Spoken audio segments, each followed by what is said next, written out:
The question then, the flip side of that is once you recognize excellence, what do you do as consumers when you're confronted with excellence?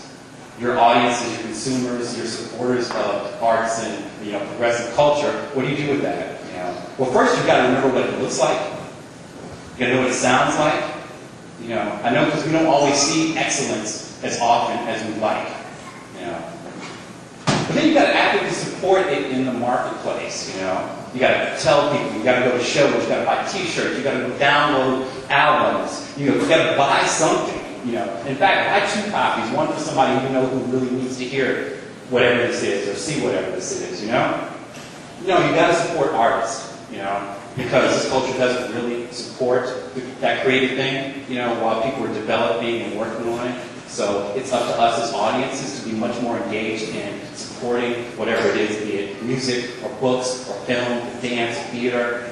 Culture is what's important here.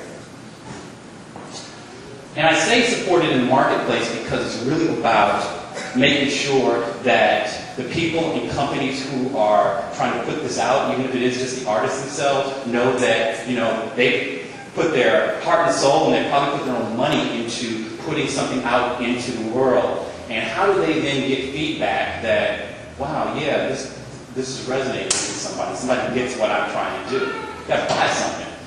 You got to show up and purchase and buy. And sometimes when we talk about progressive culture and moving things forward, we don't want to have a whole conversation about capitalism and supply and demand because I want to keep my art pure. But you know what? Artists got to eat, and we got to move the culture forward. Artists got to eat. More importantly, when you get to the level of big record companies or movie companies or book publishers or whatever like that, they are putting money behind projects, and if the audience doesn't come out and support it or doesn't support it, and they say, well, I spent money to support it, I did all this marketing, and nobody showed up. So you know what? That tells me from a pure financial standpoint, I'm not going to do that again. So now I've been disincentivized. I'm disincentivizing people and companies to support the very thing we claim that we want to support. We want more of. So you've got to show up. That's why they make movies for 16-year-olds, because Friday night they show up at the movie theater.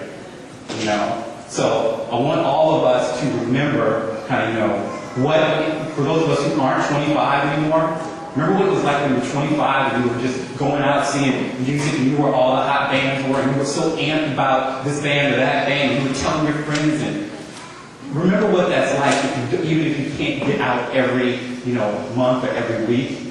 Because that's the kind of enthusiasm that somebody else will say, wow, my friend is really excited about this. I should check that out. That's how we get more stuff out there. That's how names like the Family Stand, names like other bands. I finally saw it, thanks for mentioning them. I finally saw Game of Thrones yesterday. Wow. Or Shelley Nicole, Black+. If you get to see either of those bands, please do. But I had a great experience out there, and now I want to tell you about it. There's a lot going on right now, and we need to support it. So, what can I say now?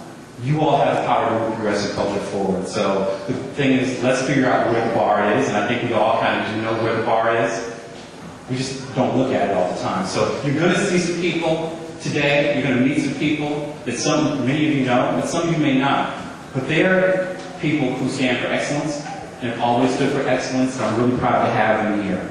So, with that, I want to thank my sponsors and supporters, Black Rock Coalition, keeping it real for 22 years and challenging the industry.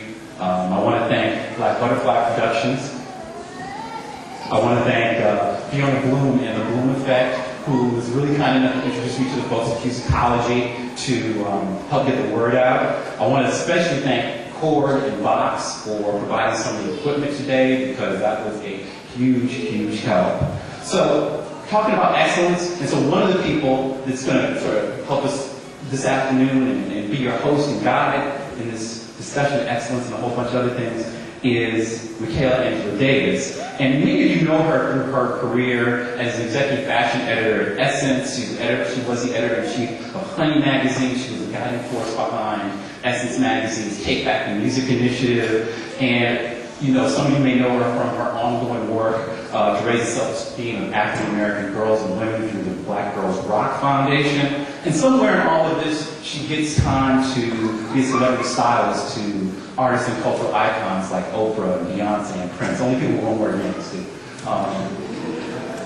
And so you hear all that about somebody, about Michaela, and yeah, I could say, Michaela's dope, but does that really encompass all she really is? Ladies and gentlemen, would you please join me in welcoming Michaela Angela